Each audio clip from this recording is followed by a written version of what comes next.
மணிகண்டன், நீங்க ஏற்கனவே பியர்ஸ் பிராஸ்னன் நடிச்ச ஒரு படம் பார்த்திருப்பீங்க. அதுல ஒரு BMW காரை வந்து அழகா தன்னோட ரிமோட்லயே யூஸ் பண்ணுவார். அந்த மாதிரி வந்து இப்ப சாத்தியக்கூறுகள் இருக்கா? நிச்சயமா ராஜி, அந்த மாதிரியான கார்கள் மட்டும் இல்ல, டிரைவரே இல்லாம இயங்கக்கூடிய கார்கள் எல்லாம் கூட இப்ப வரப்போகுது. இப்ப நாம பார்க்கக்கூடிய இந்த கார் டிரைவரே இல்லாமல் இயங்கக்கூடிய கார். இதை வந்து கூகுள் நிறுவனம் வடிவமைச்சிருக்காங்க. இந்த காரில் என்னென்னலாம் இருக்குது அப்படிங்கிறத பார்க்கலாம். முதலாவதாக இதில் இருக்கக்கூடிய அந்த வெள்ளை நிறத்தில் தெரியக்கூடிய அந்த பாகத்துக்கு பேர் வந்து லிடார்னு சொல்லுவாங்க. இது இந்த கார் சுற்றி முற்றி என்னெல்லாம் இருக்குது அப்படிங்கிறத கண்காணிக்கிறதுக்கான ஒரு அமைப்பு. அது மட்டும் இல்லாமல் இதில் முன்புறத்தில் தெரியக்கூடிய அந்த சிவப்பு நிறத்தில் இருக்கக்கூடிய இந்த பாகங்கள் வந்து சென்சார்கள்னு சொல்லுவாங்க. இது முன்புறத்தில் செல்லக்கூடிய வாகனங்கள் மீது மோதாமல் இருக்கிறதுக்காகவும் எவ்வளவு தூரத்தில் வாகனங்கள் செல்கின்றன என்பதை கண்காணிப்பதற்காகவும் இந்த சென்சார்கள் அமைக்கப்பட்டிருக்கு. அது மட்டும் இல்லாமல் அதில் கேமராக்கள் கூட இருக்குது. இதன் காரணமாக பின்னாடி வரக்கூடிய அந்த வாகனங்களை கண்காணிக்க முடியும்.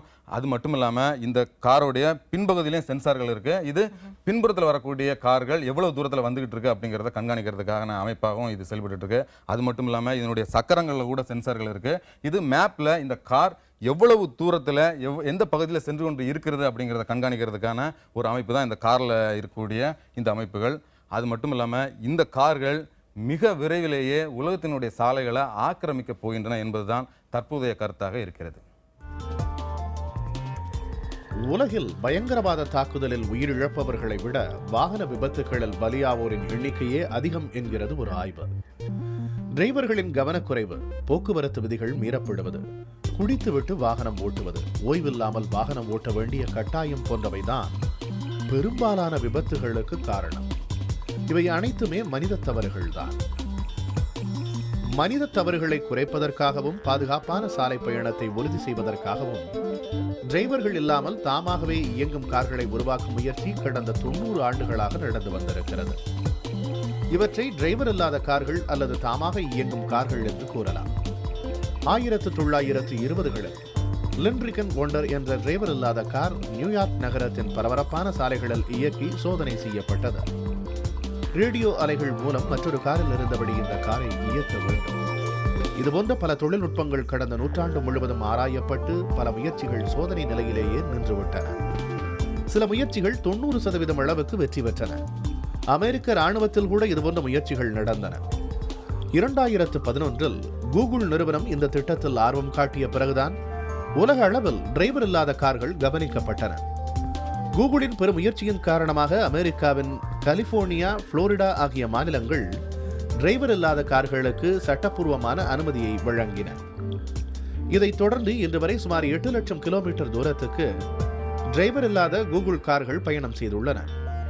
கூகுளைப் போல ஜப்பானைச் சேர்ந்த நிஷான் நிறுவனம் அண்மையில் டிரைவர் இல்லாத கார்களை சோதனை செய்தது. Radar, lidar, GPS, computer vision போன்ற தொழில்நுட்பங்கள் மூலம் இதுபோன்ற கார்கள் இயக்கப்படுகின்றன. பிற வாகனங்களை முந்துவது, விபத்துக்களை தவிர்ப்பது, இட நெருக்கடி இல்லாமல் பார்க்கிங் செய்வது, சரியான நேரத்தில் குறித்த இடத்துக்கு செல்வது போன்றவற்றை தானியங்கி கார்கள் சிறப்பாக செய்யும். பாதையின் குறுக்கே வேறொரு வாகனமோ மனிதரோ திடீரென வந்துவிட்டால் டிரைவர்களை விட மிக வேகமாக செயல்பட்டு விபத்தை தவிர்க்கும் திறன் தானியங்கி கார்களுக்கு உண்டு. சிக்னல்களை துல்லியமாக கவனித்து செயல்படவும் தவறுவதில்லை.